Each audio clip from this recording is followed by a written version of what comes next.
It's gonna be okay. Or it's not. I don't know.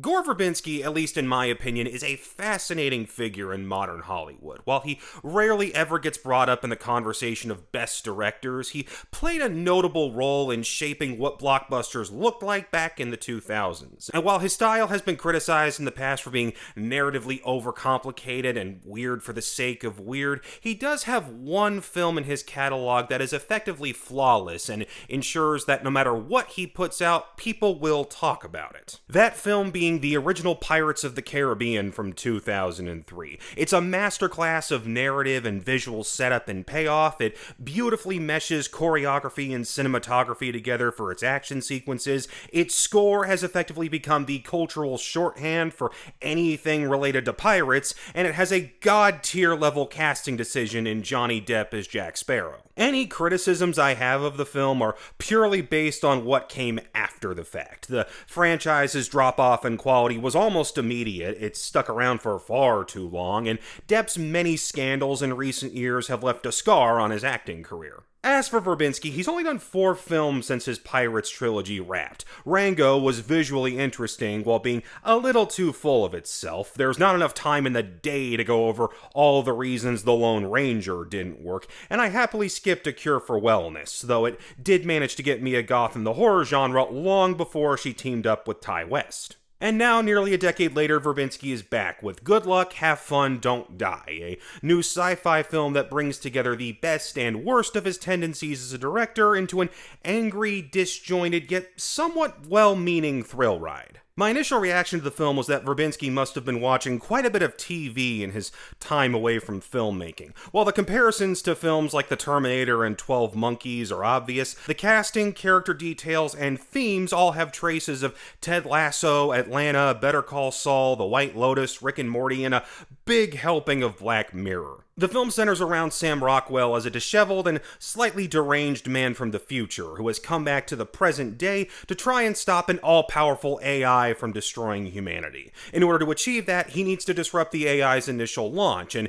is convinced a team of random people inside a Los Angeles diner are the key to helping him finish his mission. Oh, and also this is a time loop movie where Rockwell has tried this mission over 100 times and keeps failing, though we're mostly just told about the other failed loops rather than seeing them play out. Oh, and the mission keeps getting interrupted by the backstories of his diner recruits, each of which play like a mini Black Mirror episode lambasting TikTok, virtual reality, and the same modern high-end health scene The Substance took its shots at. Oh, and there's a big rug pull reveal just before the ending, and rather than decide if it should lead to a horror ending or something more hopeful, the movie just decides to have both. Like I said, it's overcomplicated. While I don't claim to know what actually happened on set, it really feels like a lot of the problems with this movie could have been solved if there was an editor who could have told Verbinski no. Before we get to the heart of what's wrong with it, let's talk positives. Rockwell is great, and his character is perfectly suited for his skills at being both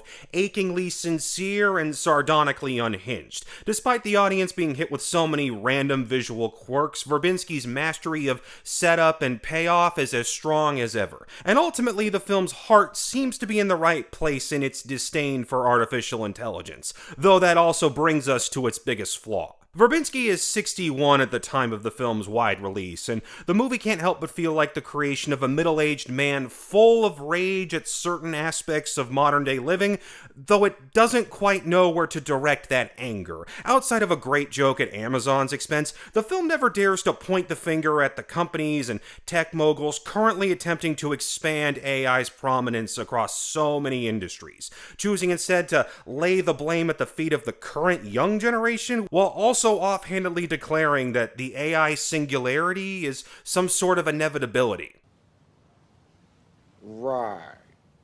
This also leads to a lot of runtime being wasted on complaining about teenagers being addicted to their phones and an obvious TikTok stand-in. Another thing they didn't invent and are far from being the only addicted demographic. Though maybe the fact that the film's script was originally for a TV pilot called Don't Trust Anyone Under 30 should have raised a few red flags. Now, I have no doubt Verbinski himself understands what AI is in its current form, why it's dangerous to so many creative fields, and why it needs serious regulation to be an actual benefit to humanity. Problem is, I'm not sure the movie does. It seems to think AI is going to jump from bad art renderings right to the Matrix in no time flat, never touching on the real-world dangers it's presenting right now, beyond everybody's screen times being way too high. Good Luck, Have Fun, Don't Die is all over the place. It's fun at times, jaw-droppingly bleak at others, and Rockwell's performance gives it a strong enough foundation to where it's always at least watchable. But the film's Outrage is so scattershot and often misguided that it loses a lot of its intended satirical bite, and starts looking like an old man yelling at clouds. Like so many of Verbinski's films outside of Pirates, this thing is memorable but frustratingly far from great.